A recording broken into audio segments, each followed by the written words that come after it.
Tanong ni Andy Garcia. Magandang araw, Chef. May katanungan lang sana po ako. Sana po masagot. Tanong ko lang, Chef, kung required po ba or compulsory na ba na palaging nasa preheated calibration ng oven sa tuwing magbe-bake? At ano-ano po ba yung mga baking goods o products ang kailangan sa preheated oven? At ano-ano din po ba ang baking products ang hindi sa preheated oven?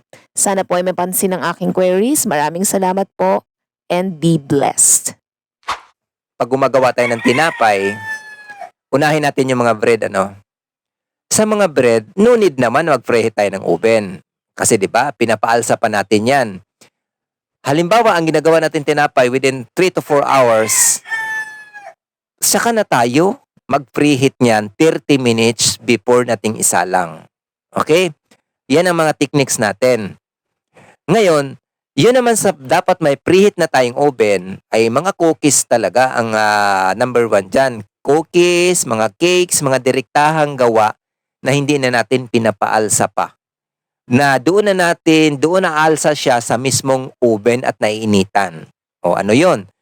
Dahil ang ginagamit natin dyan, baking powder or baking soda. Okay?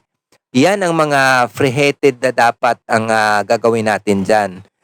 Kasi pag hindi ka mag-preheat ng oven, gumagawa ka niyan, sayang yung oras mo. Pagkatapos kasi niyang ipigura natin sa tray, ay sigurado na salpak na tayo diretso. Kasi nga, hindi na siya natin pinapaalsa. Kasi pag yun naman may yeast na ginagawa natin, okay lang yan na wala ka pang nakahandang mainit na oven. Kasi nga, sayang din naman mag-preheat ka. Ang iba kasi nagpe-preheat na niyan, tapos wala ka pang maisalang. Bukod na mainit pang inyong gawaan, sayang pa yung gas. Okay? Sana nakatulong sa inyo, sir, at alam nyo na kung anong dapat ninyong gawin in case pag gumawa kayo ng cakes, cupcakes, cookies, or anumang mga tinapay, sari-sari para makatipid tayo. Okay? For more baking tips, follow for more.